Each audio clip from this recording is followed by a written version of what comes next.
Well, good evening and welcome to the October 24th, 2023 Eugene Planning Commission meeting. I'd like to call this meeting to order. My name is Daniel Isaacson, and I'm the chair of the Eugene Planning Commission. To begin this meeting, I'd like to call on Commissioner Edwards to lead us in the city's land acknowledgement statement. Thank you, Chair Isaacson. Good evening, everybody. Since time immemorial, the Kalapuya people have been the indigenous stewards to our region, building dynamic communities, maintaining balance with wildlife, and enacting sustainable land practices. This land acknowledgement is a way of resisting the erasure of indigenous histories and to honor Native communities by inviting truth and reconciliation. Following treaties between 1851 and 1855, Kalapuya people were dispossessed of their indigenous homeland by the United States government and forcibly removed to the Coast Reservation in Western Oregon. As we consider the impacts of colonization, we also acknowledge the strength and resiliency of displaced indigenous people. The city of Eugene is built within the traditional homelands known as the Kalapuya Ilahi. Kalapuya descendants are citizens of the Confederated Tribes of Grand Ronde Community of Oregon and the Confederated Tribes of the Siletz Indians of Oregon. They continue to make contributions in our communities here and across the lands.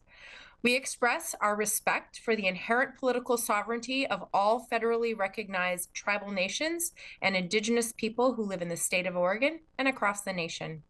Therefore, the Planning Commission recognizes that what we do today will affect many generations who will come after us. Thank you, Commissioner Edwards, and thanks to everyone for joining us in this virtual meeting format.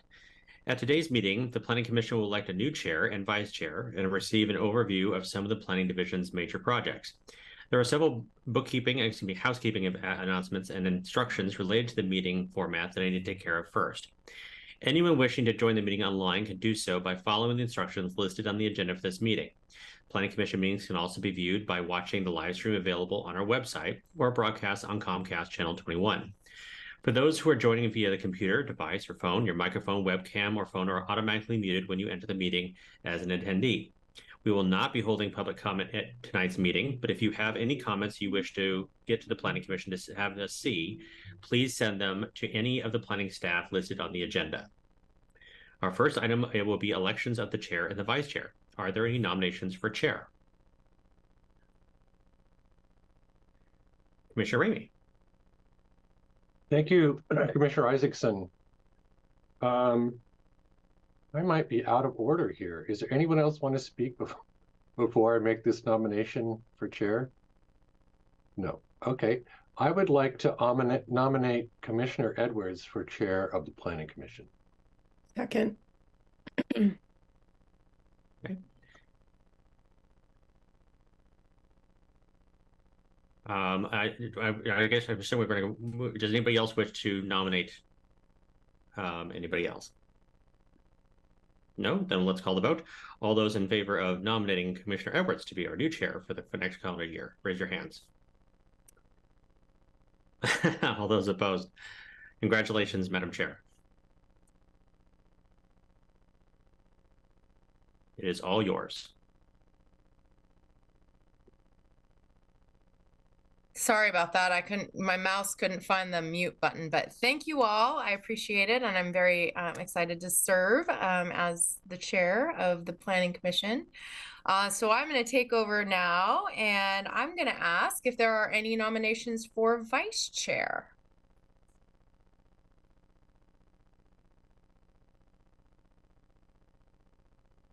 I see Commissioner Isaacson, your hand is up. Go ahead, Dan. I would like to nominate Commissioner Lear to be our vice chair. Second that.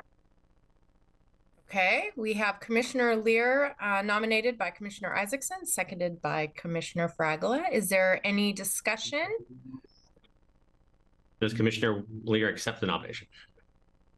Yes. I do accept you. Thank you, Commissioner Isaacson. The handy part of the equation to have. Let's hope so, right? All right. Well, with that, I will call the vote, or I'll call the question. All those in favor of Commissioner Lear as serving as the vice chair of the Planning Commission, go ahead and raise your hand. All right. Any opposed? Okay. It looks like that passes unanimously. So congratulations, Commissioner Lear. Thank you. Happy to co-pilot whenever needed. Okay, well, thank you all. And it looks like we're going to move right into our work session on our major projects overview. So I'm going to turn it over to Terry Harding for the staff presentation. So thank you, Terry. Thank you, Chair Edwards. Give me a second while I get my presentation up on the screen.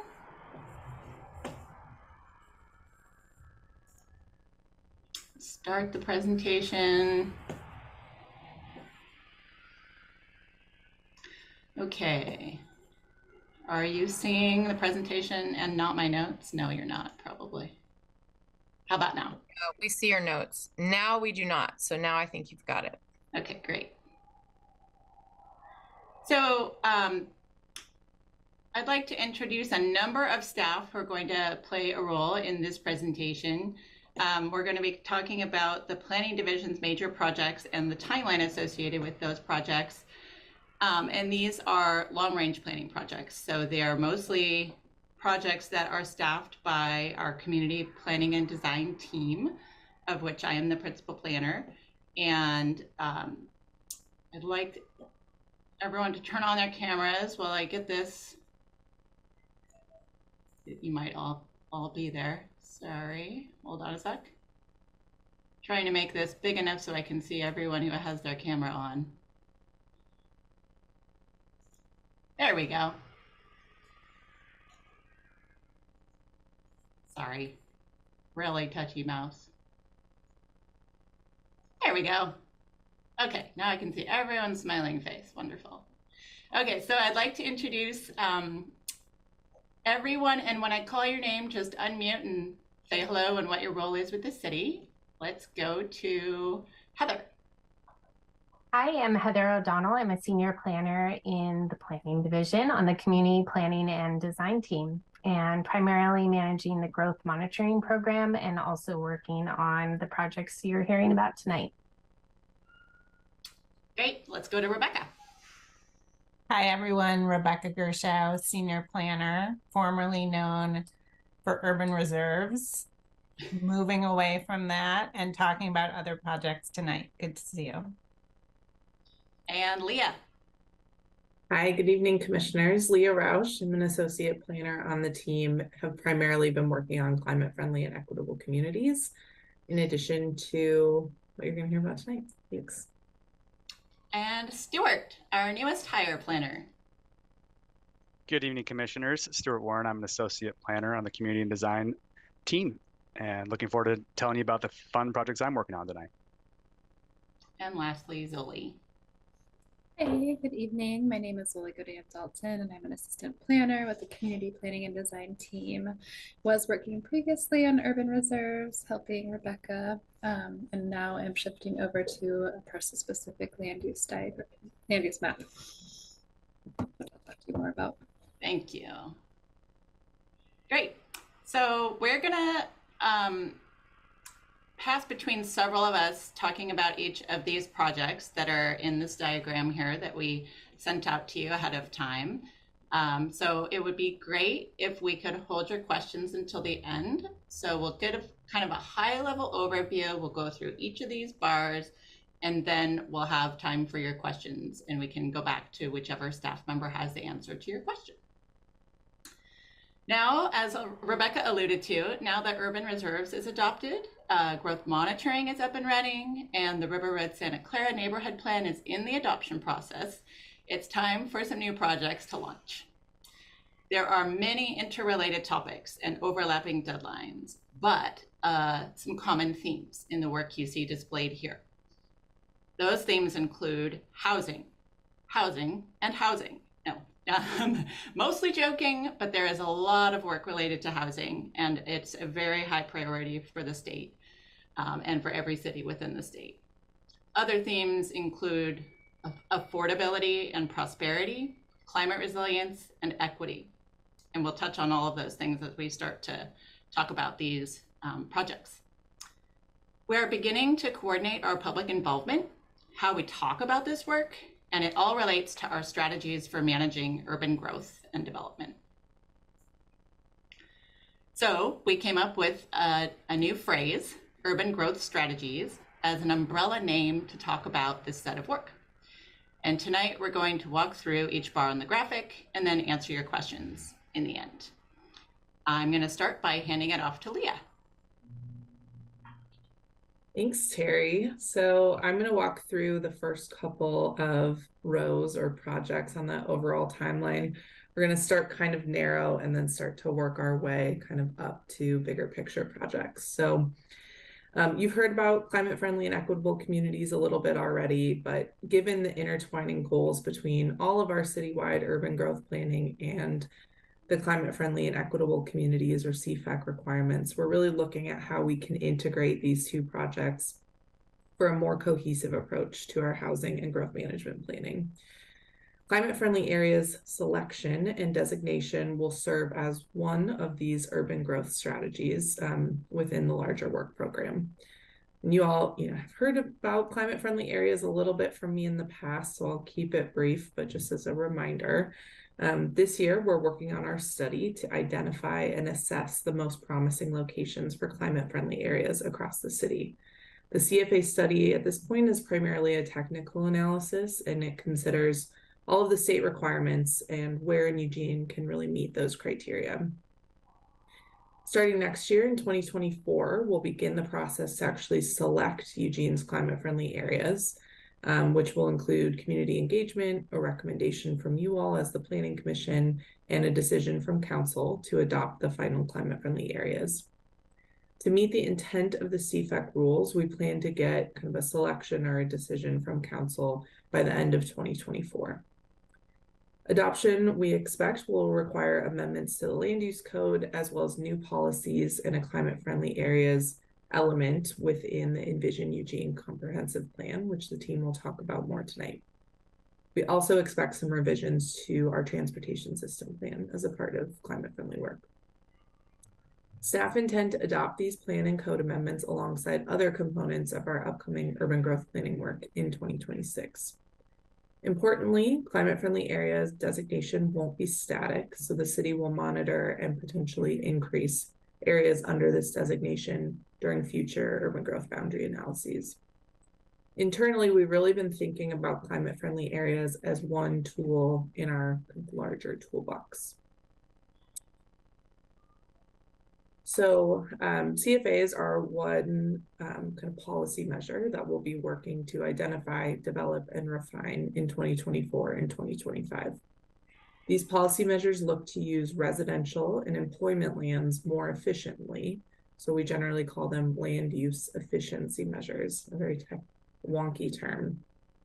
It really just means getting more housing and more jobs on land than there would have been prior to the policy being implemented, based on our historical trend data. These policy measures should also help us to achieve our economic development and housing goals as a city, including facilitating housing production, affordability, and choice. Efficiency measures can include a broad range of policy tools. So they could include introducing new development incentives, such as the multiple unit property tax exemption program, or MUPD. Reducing systems development charges for certain types of development or housing would be another example. Could include changing the designation of land within our comprehensive plan or changing the zoning of land. Could mean changes to existing zones to increase the allowable densities, or otherwise adjusting the land use code to provide more flexibility and support more compact development. So then taking it kind of one step bigger picture, the housing production strategy is our strategic document that will help us to identify and prioritize all of the tools, actions, and policies that we have available to us to address housing needs and increase housing production, affordability, and choice. The strategy will include housing efficiency measures, as well as other investments, programs, and policy changes. The HPS is a new state statutory requirement, so it'll build on all of the work that was done to develop the city's housing implementation pipeline, or the HIP, which is our 5-year council-approved internal work plan. The housing production strategy will identify actions to undertake over an 8-year period, and it really picks up where the HIP leaves off in 2027.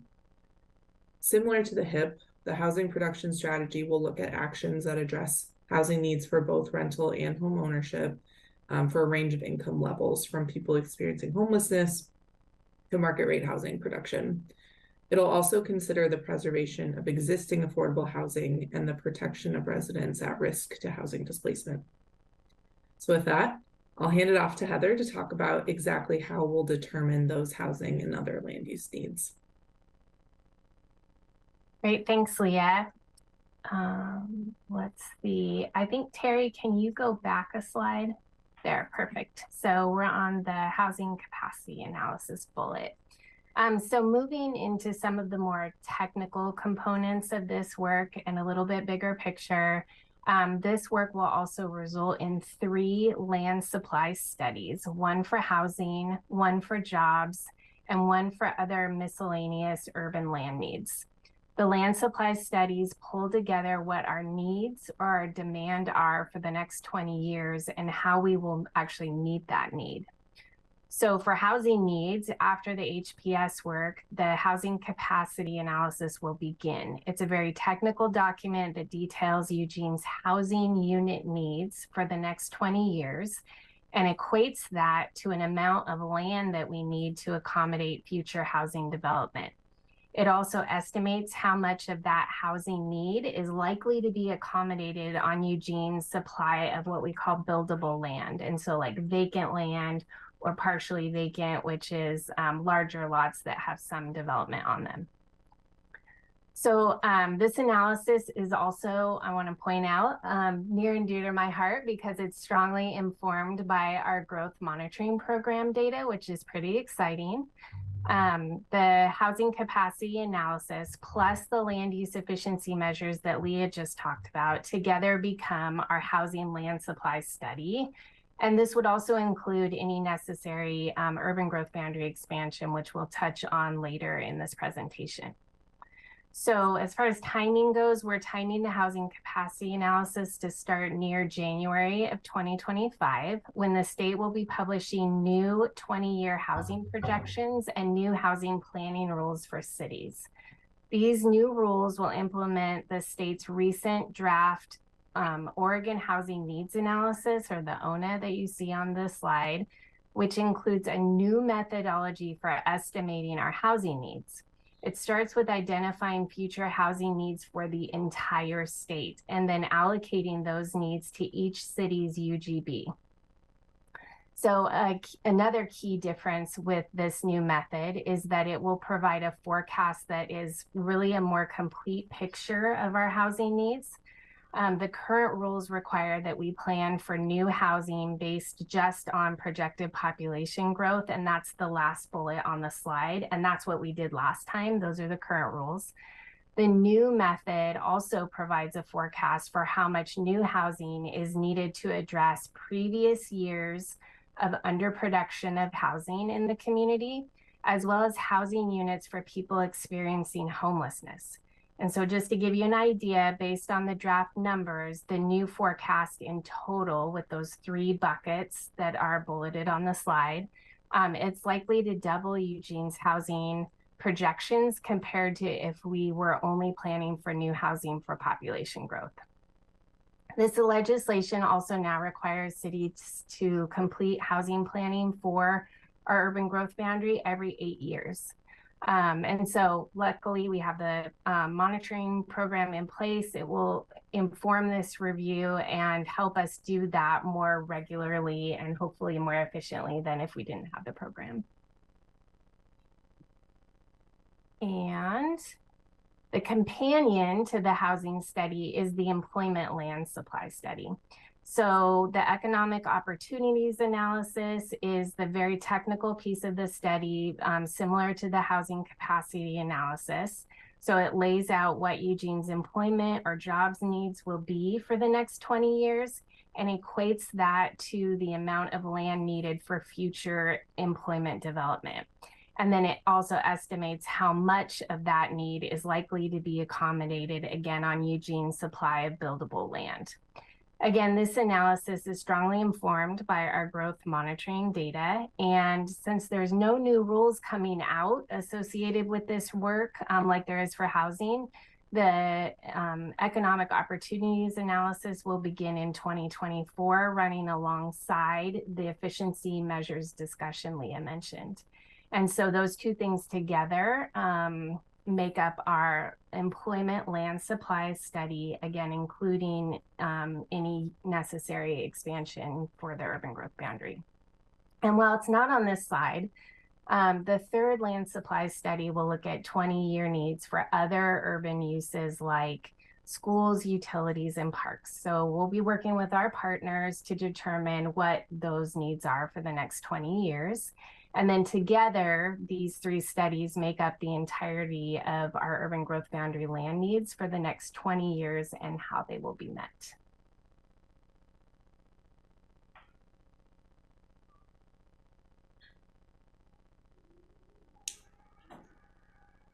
I'm going to unmute first. I'm going to start our conversation about the Envision Eugene Comprehensive Plan, and then I'm going to hand it off to Stuart and Zoe.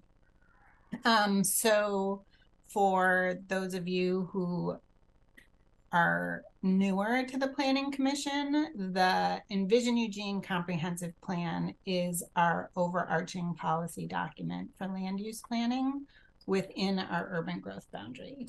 And the purpose of the Comprehensive Plan Phase 2 project is to continue the development and adoption of this Eugene-specific comprehensive plan that implements the city's land use vision that's outlined in Envision Eugene and then supported by current community input. So the first phase of the comp plan was adopted in July of 2017, and it included the chapters that were essential for establishing the urban growth boundary. And those included economic development, transportation, administration, and implementation, and the Eugene Urban Growth Boundary chapter, in addition to the intro and the glossary. And then we began work on this phase back in 2018, some of you may recall, but it was put on pause in 2019 as staff were reassigned to other council-directed projects. So we're really excited now that we have the staff resources to complete this next phase of work. And it's supported by a transportation growth management grant from the state that we recently received.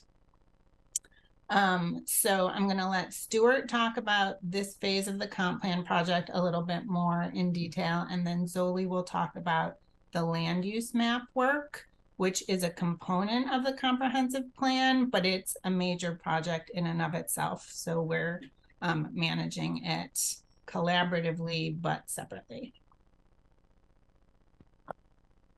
Thank you, Rebecca. Chair Edwards and commissioners, I'm going to provide you with a brief overview of Phase 2 of the Envision Eugene Comprehensive Plan tonight. This project is coordinating closely with the urban growth boundary planning that you just heard about from Leah and Heather, in addition to the land use map project that Zoe is going to tell you about in a minute. We will work as a team to ensure that our public involvement and policy updates work in tandem to really make sure that our community's vision is realized. New comprehensive plan policies will likely reflect their hard work, as well as new policies to ensure that those visions are realized again. Phase 2 of the comprehensive plan includes 4 new chapters and updates to other chapters. The new chapters currently cover topics such as housing, compact development and urban design, community health and livability, and my personal favorite, public involvement. Staff is also proposing significant updates to the urban growth boundary chapter to include a land use map. Some work on these chapters was already completed in 2019, so we're not starting from scratch. Staff is currently designing a public involvement plan that will engage the community and decision makers with a focus on equity to ensure that new policies represent the community's vision for Eugene's future land use. We hope to bring that public involvement plan to the Planning Commission in January. Lastly, in 2026, staff will develop the materials necessary to steward Phase 2 of the Vision Eugene Comprehensive Plan through the adoption process.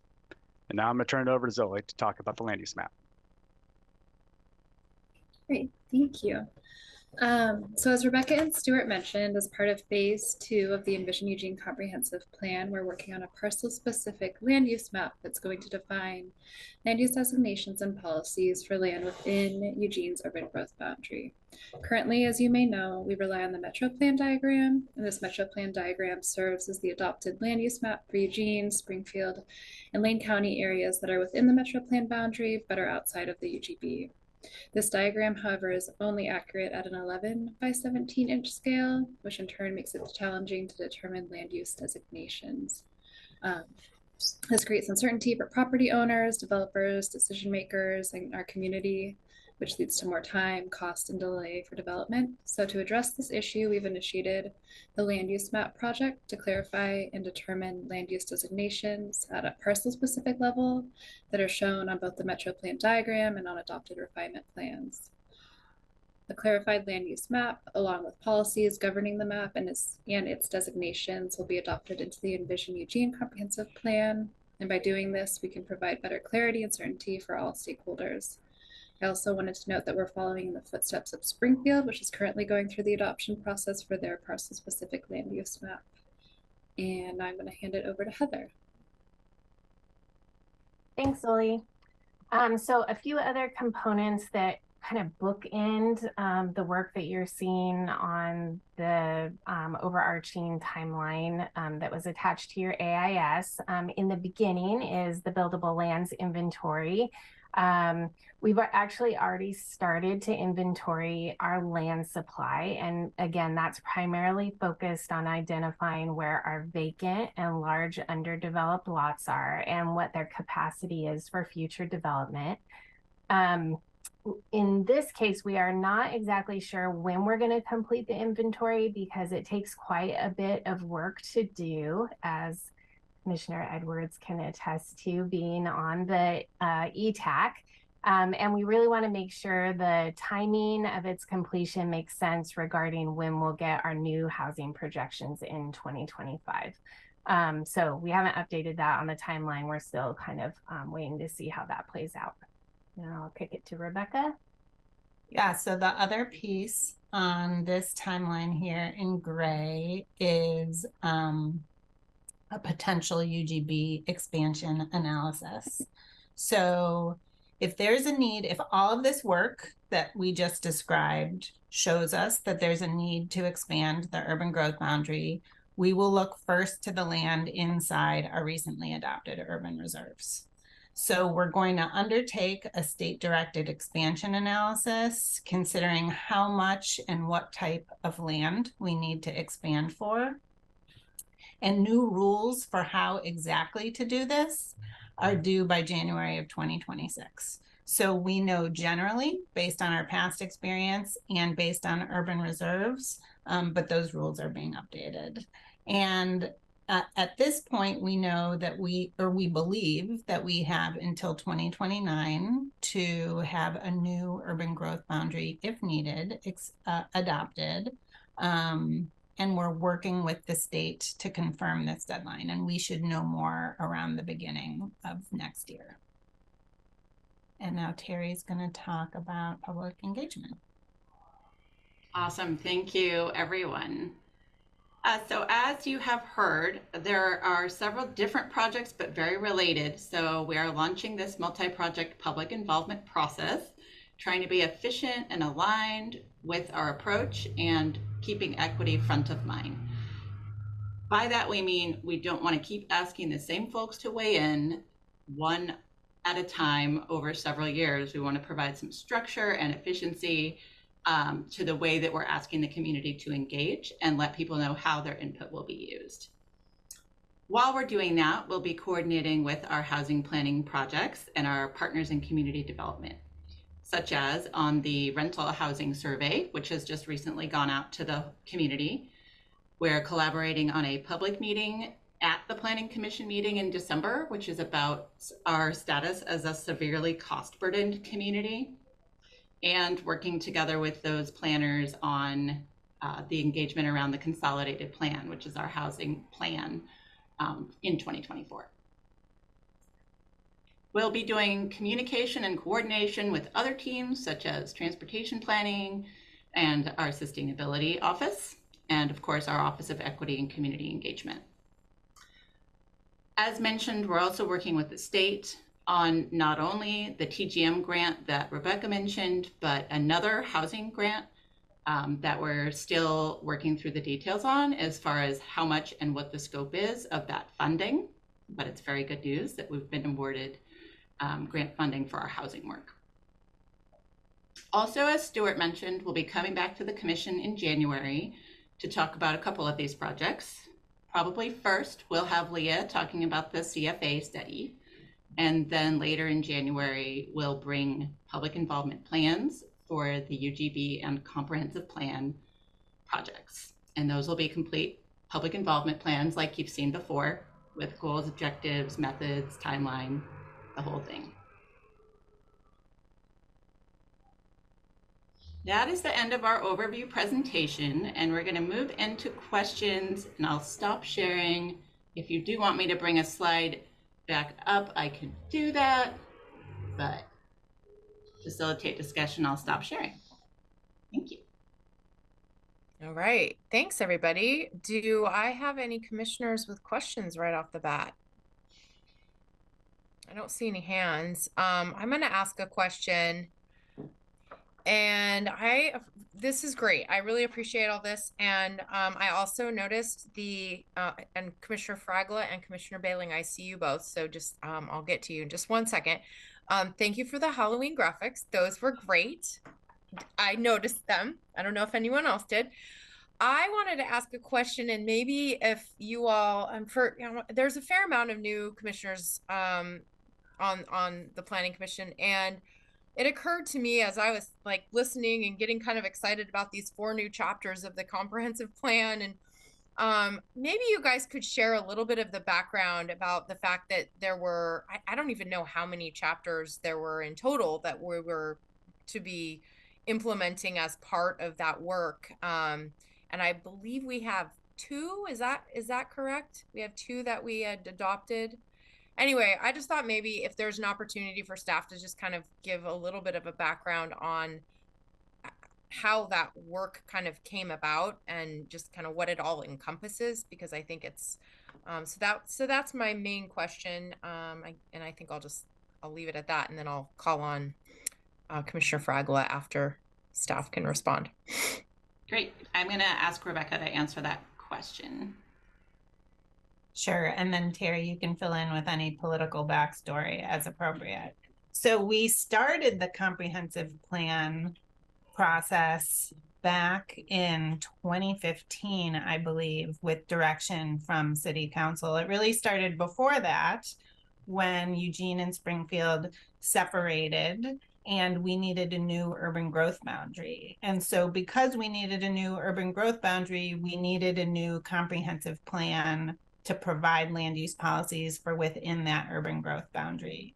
So as part of our Envision Eugene visioning process, we collected our key goals for the comprehensive plan and started developing all of our chapters.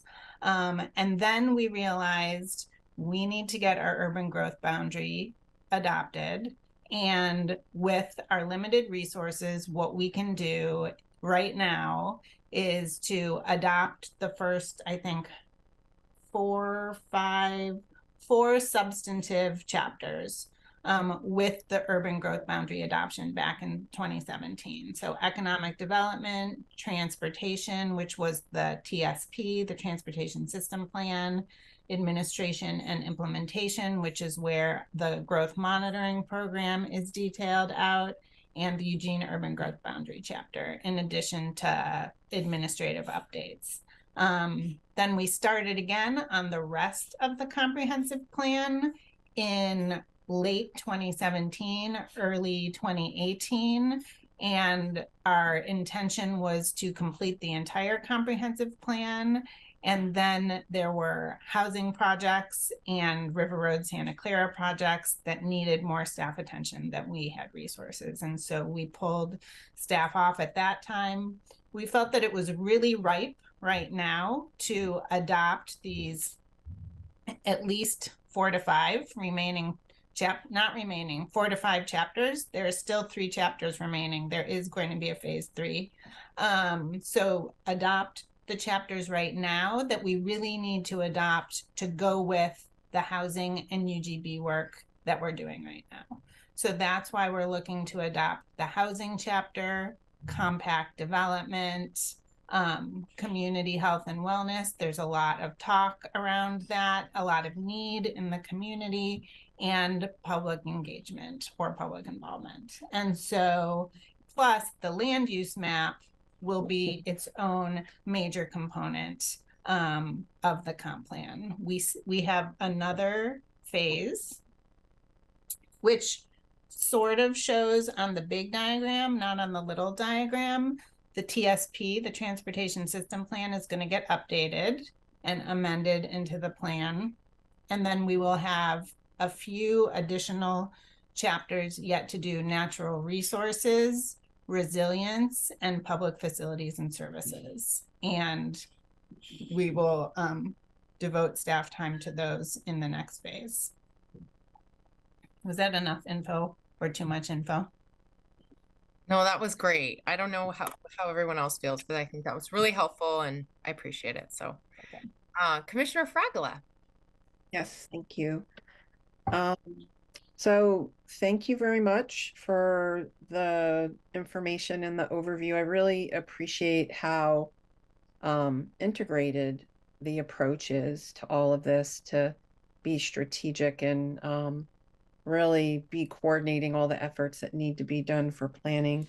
I'm curious where corridor planning is going to fit into all of this. I'm guessing with a TGM grant that may be related, and I just heard Rebecca say that there'll be updates to the TSP. And so my second question was related to those first 4 chapters in the Envision Eugene.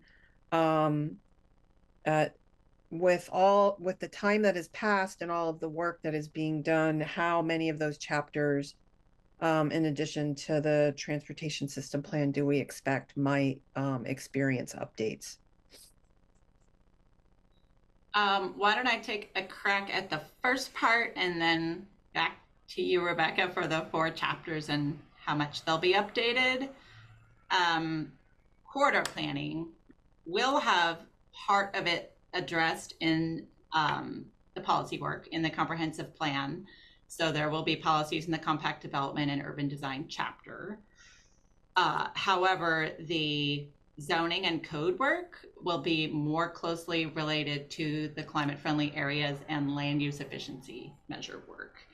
So it does pop up in numerous places, but as we've been talking, it is definitely a theme to take a citywide approach and take a look at what tools we need to meet our overall land needs. And we're doing those calculations in an integrated fashion, as you mentioned. Rebecca? Yeah, and I agree with what Terry said about the chapters that will have policies related to our corridor planning. We do have draft chapters for all 4 of these chapters that we're working on. So we aren't starting from scratch, but we haven't talked to the public and checked in with the public in a number of years on them. So as Stuart talked about, we're going to be doing coordinated public involvement, and we're also going to be making sure that the policies that we have are still resonating with our community and meeting our needs. And so the 4 chapters, again, that we believe that we're going to get adopted in 2026 with this adoption process is housing, compact development and urban design, community health and livability, and public involvement, plus significant changes either to the urban growth boundary chapter or to a separate chapter where we put the land use map. That's still a little bit undetermined. But the land use map has a significant amount of policies and designations that'll need to get updated. So that's a chunk of the work that we're projecting. Great, thank you. Commissioner Bailing. Yes, thank you. Thank you all for this very informative session. I have two questions. One is the city council meeting yesterday did discuss neighborhood planning a great deal.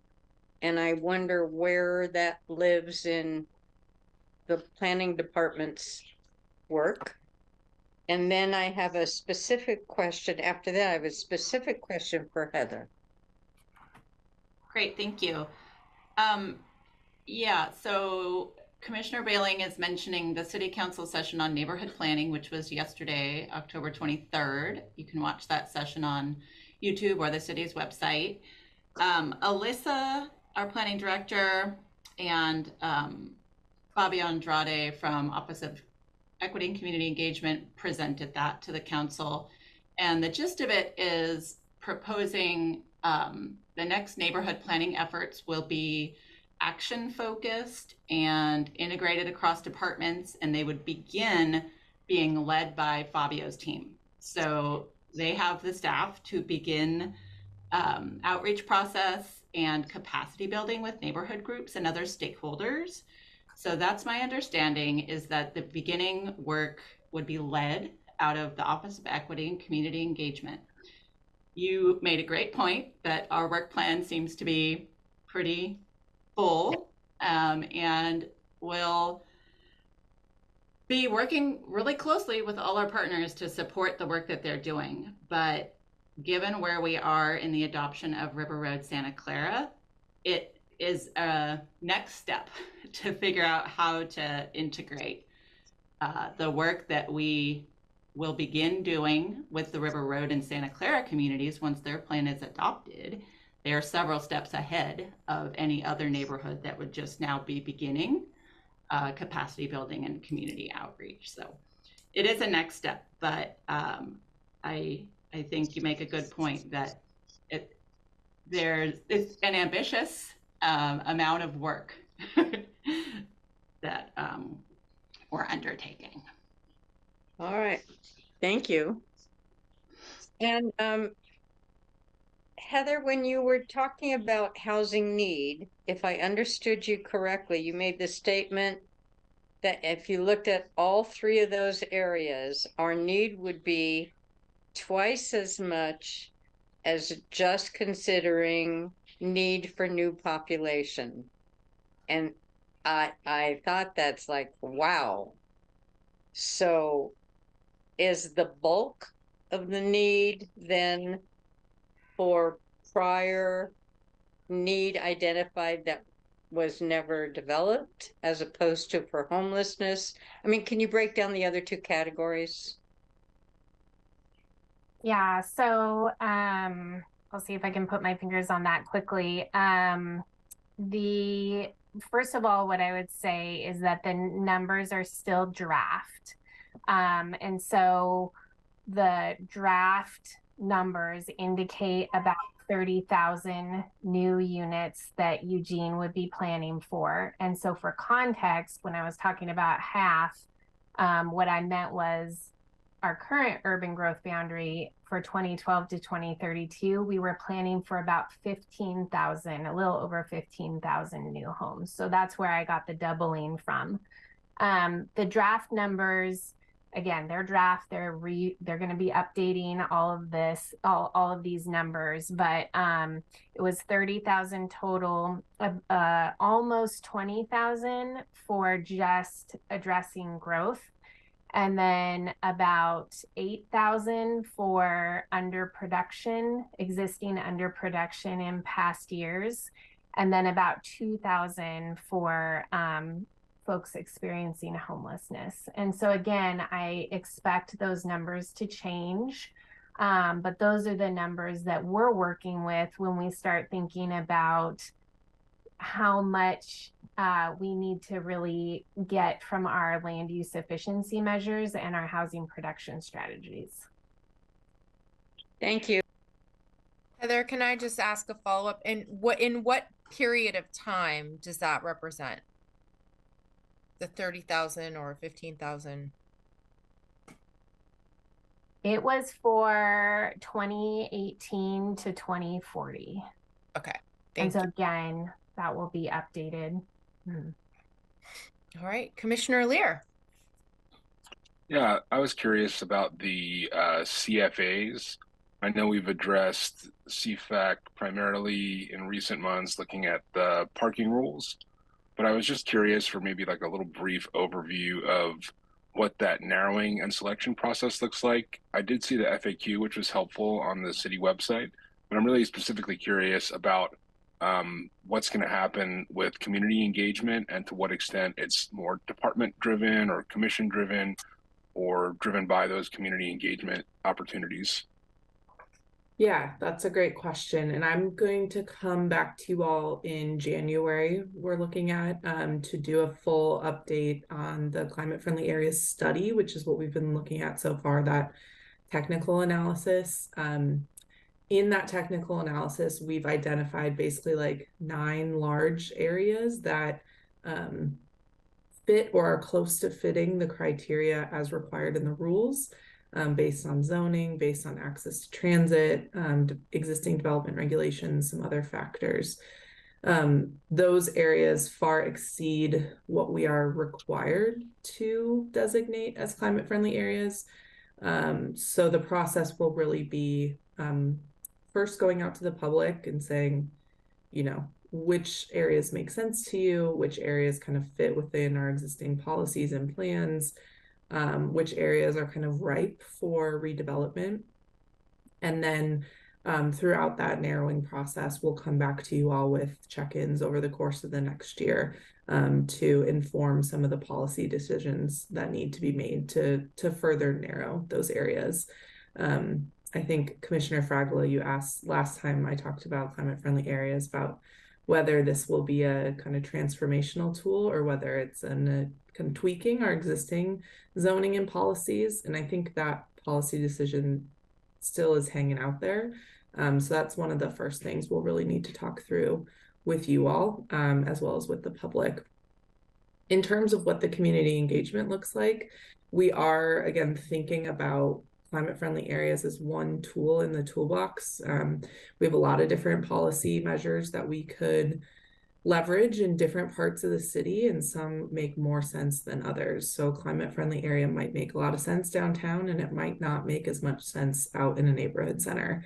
But we do have other tools where we could increase compact development, you know, side by side as an efficiency measure. So it's going to get folded up into the kind of this urban growth strategies work. So you'll see the specific public involvement plan, hopefully in January, for that larger suite of work, which will include the climate friendly areas selection process and narrowing. We also still have some more technical analysis we want to do on that. We have a consultant on contract to support both public involvement and the technical work of the urban growth strategies or urban growth boundary analysis. And so part of that is going to be a redevelopment analysis to look at what can we actually expect in terms of density and more compact development from these climate friendly areas, and what other policies or tools do we maybe need to introduce in tandem to encourage more of that kind of vision for more walkable and dense communities. So all that to say, more to come in January.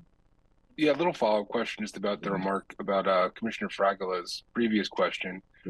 Does just the state law, I mean, obviously it sounds like there's still kind of the policy debates to be had about how transformative it could be, but does this section of CFAC, I mean, does it give a lot of latitude to create really broad changes or really deep changes, or is this, how would you interpret the way that it's passed in state law? Yeah, it's a good question. The way the CFAC rules are written are pretty prescriptive.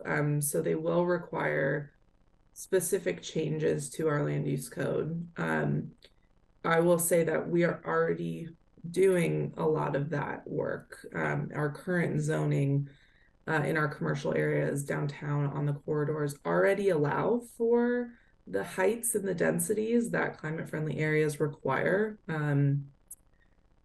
So to kind of the letter of the rules, the tweaks in our like commercial corridors will be somewhat minimal. So it's the zoning kind of already allows a lot of what climate friendly areas are seeking to achieve. Again, in our core commercial centers and along the corridors. So to that extent, it's a bit of a more of a tweak than transformational. But I do think there are other tools we can introduce in tandem. We also have some options to look at what are called secondary CFAs, which are somewhat less intensive standards that are more appropriate for kind of the neighborhood centers concept. So we can kind of decide how broadly we want to use that kind of policy tool. I hope that answers your question.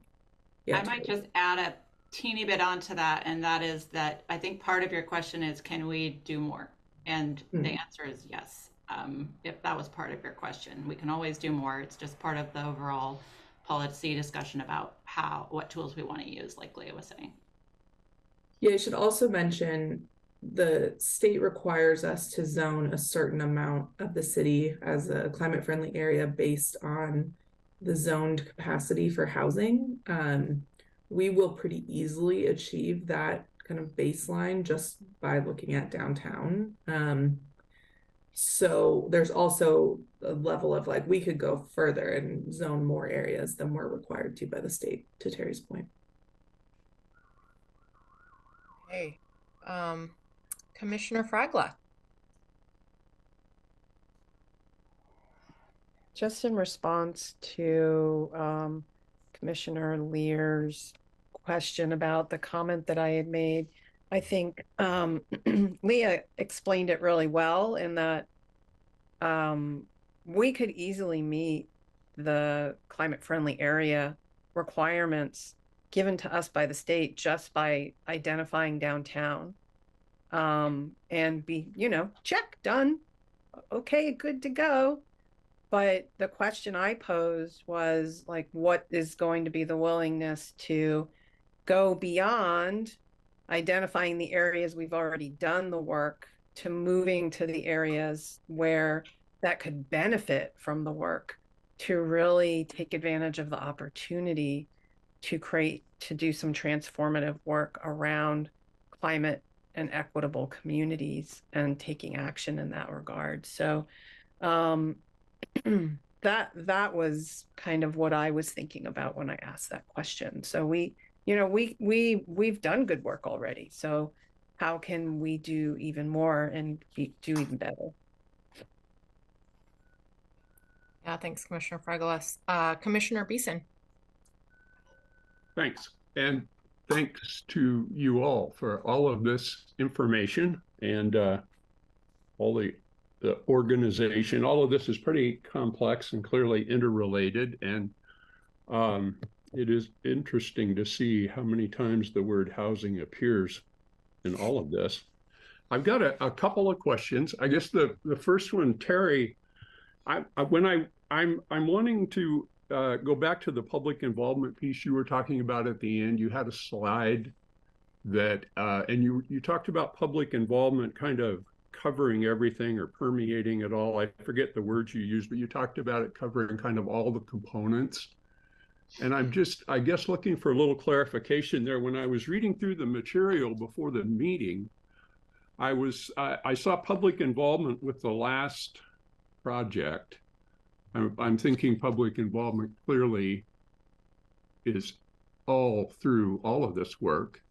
When you talked about it that way, are you talking about kind of a public involvement program that would sort of be kind of an umbrella over all of this, or can you go back and touch on that? Do you remember the slide I'm talking about? It was a slide that you had towards the end. You want me to pull it up or just talk? Well, if you want to. I don't really remember what it said. It had something about public involvement and it had all components. And I wasn't quite catching your drift there. Okay.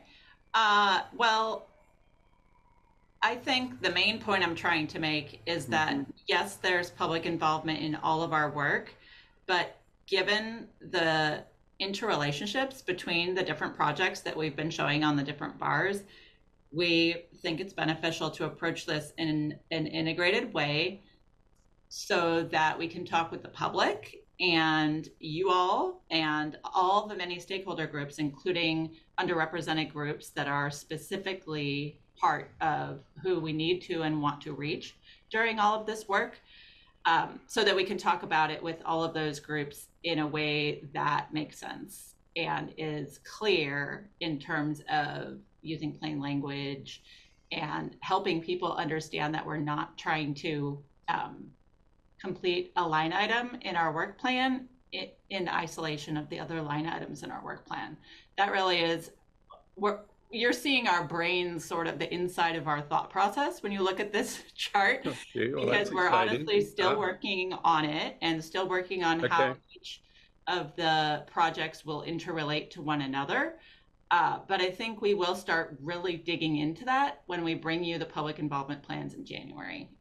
Right now, it's sort of like, here's the approach, here's what we're thinking, but we are still developing our language, developing an overall timeline for where the touch points would be with the stakeholder groups, with the commission, with the public, where to hold events, how to use different tools like online tools.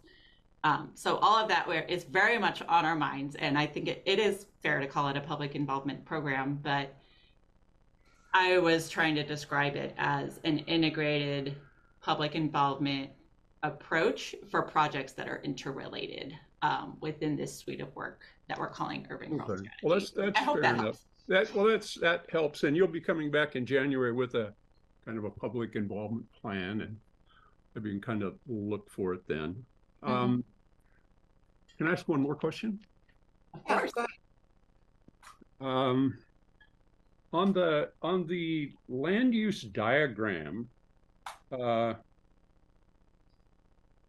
seemed like kind of a new thing to me, and maybe I hadn't paid attention, or it seemed like sort of a new piece of work. And when you describe it and you talk about it, you talk about land use that land use diagram. When you're done, will have land use designations. And in the written material, it said land use designations and policies. And I'm wondering if you could talk just a little bit about what land use designations kind of means. I have some ideas about it. I spend time looking at the zoning map, and I suspect that's not it, but I'm sort of wondering if you could talk a little bit about how this would be different. I go to the zoning map and I find it parcel specific. I find all the zones, I find all the overlays, I find a lot of info. What are the land use designations that would come through in this new piece of work? Sure. I can speak to this, then Heather, feel free to jump in too. So yeah, we have zoning, and then we also have we have the Metro Plan diagram, which is our current land use map. But it's kind of blobby, and it shows our designations, and so it's kind of, I think of it as the blueprint for growth and development. The land use map will show our community's vision for how land can be used and where such uses should occur, and then zoning, it differs from zoning. As zoning specifies how development should look, and it's more detailed tool to achieve the desired outcomes for the comprehensive plan. So the comprehensive plan is kind of just like the underlying designations, and that it influences zoning. And so you have and I think as you guys are doing the work and it emerges, I can learn more about it. I heard a couple of the people who gave testimony on River Road talk about the fact that we don't have a land use diagram, and I've been sort of trying to process in that plan. I've been trying to process kind of what that means. So I'm just interested kind of in what that is that we're going to end up with. I can add another little piece on that. Just the question about what is a land use designation. When you hear Heather or Alyssa or Gabe talk about the land use designation, it's low density residential is an example. So we have 3 residential designations, low, medium, and high Okay. density. And then they're implemented by different zonings, R1, R2, R3, R4. And so that work needs to be brought over from the Metro Plan, the description of that designation. What is low density residential? What does it mean? And how is it zoned? Currently lives in the Metro Plan, and we're bringing that over into the Envision Eugene Comprehensive Plan. Gotcha. Okay, that's helpful. Thank you. Let me pause there and I'll let Commissioner Ramey go. Thanks. Go for it, Commissioner Ramey. Are you ready? Okay, so looking at this flow chart, which is very informative, but also a little sobering or perhaps scary.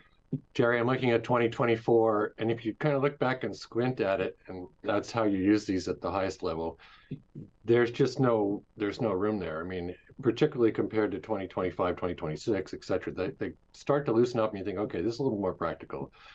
Then on top of that, we have these neighborhood planning efforts, and we have corridor plans, and who knows what else.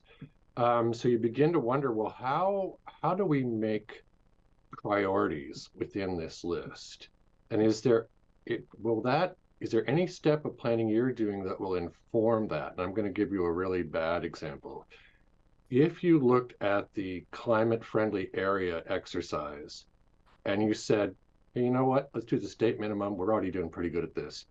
That frees up staff time to do something else that maybe we need to spend on. So I'm just curious, I wouldn't want to spend all our staff time on something that is not as effective as a different color bar down here, knowing that our staff time is going to be limited. So I'm just curious, at some point, is there any chance where we just say, let's just do the state minimum, get on with it, and then we'll be able to spend more time on something else like neighborhood planning that's more important to us? Great question and observation. I feel that overwhelm as well. I see Lauren popped on, or maybe that's not new, but I just was drawn to your face, Lauren. What I would say about the work plan in front of us is that it's a combination of state requirements and council directed priorities. And so we're constantly trying to integrate those and make the best use of our resources with the planners that we have.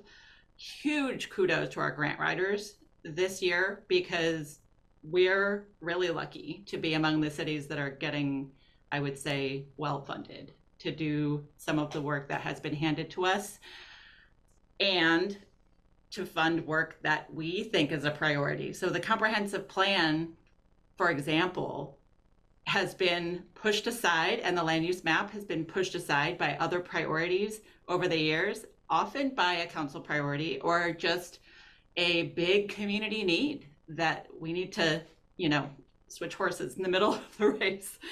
And so I appreciate your comment very much, but we are having some success in grant writing and checking in with you all in council so that we prioritize, you use the word prioritize, the work that's required first, but then not let things linger that have been community priorities for a long time and that have suffered because of emerging state mandates. So I'm going to jump in real quick with a question.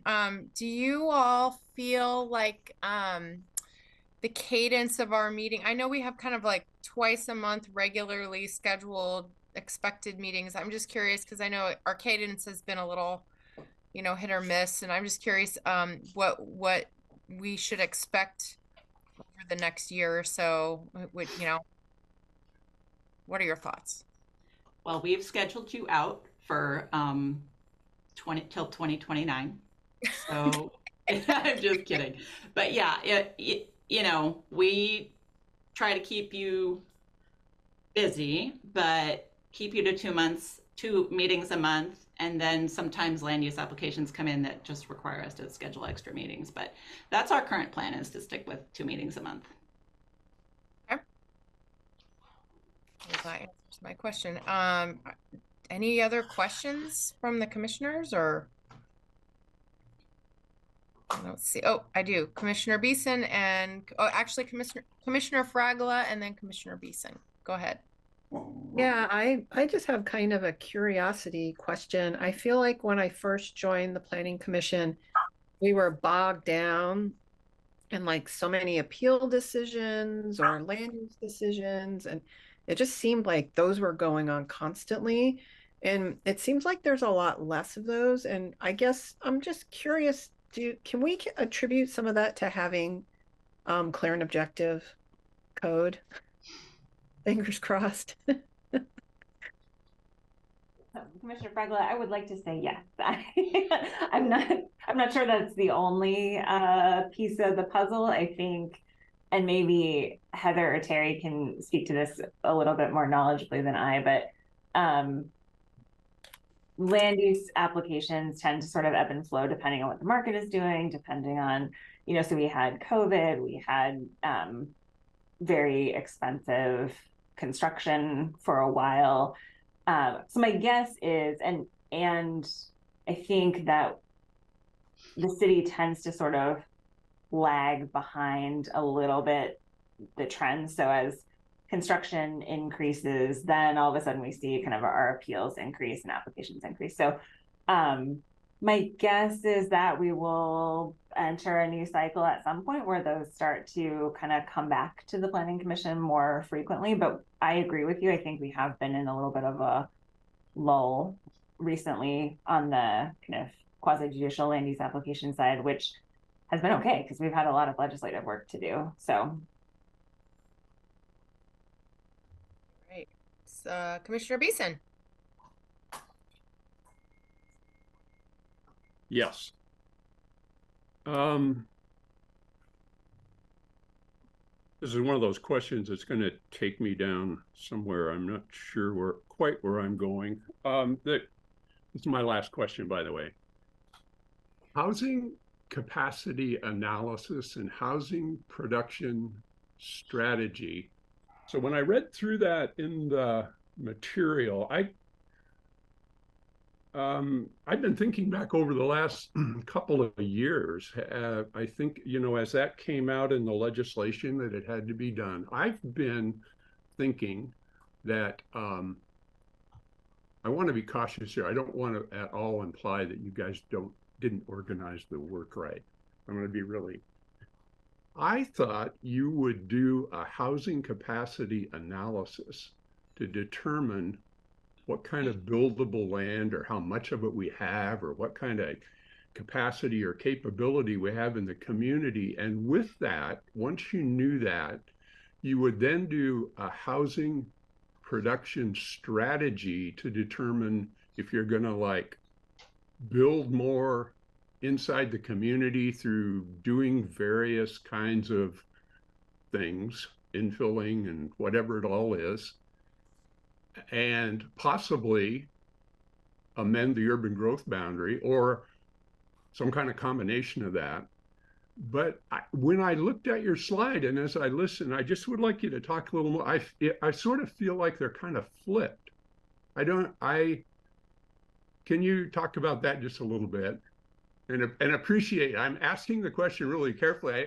I'm assuming you're going to do the housing production strategy first and then do the analysis. And I'm thinking, anyway, you heard me. What do you, it sounds backwards. There is a reason. Yeah. Thank you. No, you're spot on. So the way that we conducted it last time was we did a buildable lands inventory. We did a housing capacity analysis that told us what our demand was for housing for the next 20 years. We put those two together and determined we didn't have enough land based on current trends continuing the way they were. And so we needed to look at land use efficiency measures. And that's generally how the state has laid it out previously and in the current rules, is that's kind of the order of operations. And then if you still don't know how to have enough land, even with your efficiency measures, you look at urban growth boundary expansion. And I think we even talked to you guys about it that way at some point, maybe last year. The game changer here is that the state is coming out with new the new population forecast under the ONA methodology with the 3 buckets of your housing need on January of 2025. And with that will be new rules for how states implement that planning. So it's not just population forecast, but there will be some other new provisions with that. And so we have the benefit of the fact that there is a draft ONA that's out there, and I cited those numbers. And so basically the legislation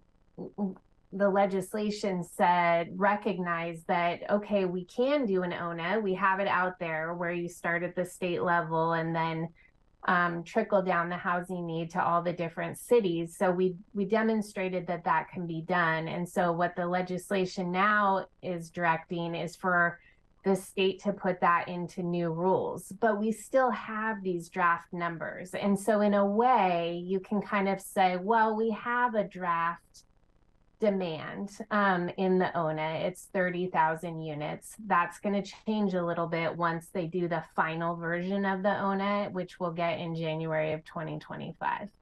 But it allows us to do the housing production strategy first. And we really, like Leah was talking about, we really already started that work with the climate friendly areas study. So we're just building on that momentum and that work. And frankly, that's where the it's production. Like that's where we're getting at what can we change to get more housing. And so we're actually using the draft numbers to our advantage to be able to say, look, we know roughly what our need is going to be. Let's work on those efficiency measures and housing production strategies because we know we are going to have a big need. And so it kind of doesn't totally matter. I mean, it will matter for our formal adoption documents what the final number is, but in a way, you know, we already know what the goal line is. And so we can start that really productive work for 2024, which is exciting. We're kind of in a good place as far as that goes. Thank you. Thanks very much. Yes, thanks, Commissioner. That was a great question. All right, anybody else? Are there any other items from staff? I just have a real quick reminder about your next meeting, which would be November 14th for River Road Santa Clara deliberations. The record on that project, the soft close of the record, is next Tuesday, the 31st. Additional findings were emailed out to you today, so you can take a look at those. They're also on the project website. And Diane already mentioned the council work session on neighborhood planning, so that would be helpful for you all to take a look at that when you have time. Okay. Commissioner Fragla, is your hand up? Yeah, thank you. I actually had a question for Lauren. So Lauren, I've been contacted by some of the neighbors who are impacted by the commercial zone changes in the River Road Santa Clara neighborhood, and asking for me to contact them and talk with them. And I know this is not quasi-judicial and it's more legislative, but I just wanted to seek some guidance and clarification about that. I appreciate the question, Commissioner Fragla. You are correct. This is a legislative land use decision. So ex parte contacts and bias are not a concern the way that they are in a quasi-judicial land use proceeding. You are wearing your kind of legislator hat. So you are allowed to talk to folks. You're allowed to have opinions about how your own opinions about how the things should turn out and not be entirely bound by the approval criteria in the same way that you are for a quasi-judicial decision. So I get all that to say, it is okay to talk to people. You can also remind them that the record is still open for Planning Commission and will remain open for council throughout. And materials submitted into the record will be provided to all of the planning commissioners, not just to you. So that is a way to make sure that the whole body understands the information and argument that they'd like to make. Great, thank you. Okay. Well, if there are no other comments or questions from anybody, one last check. Okay, I'm going to go ahead and adjourn our meeting of the Planning Commission then. Thanks everybody for being here, and we'll see you next, I guess, in November 14th. Thank you.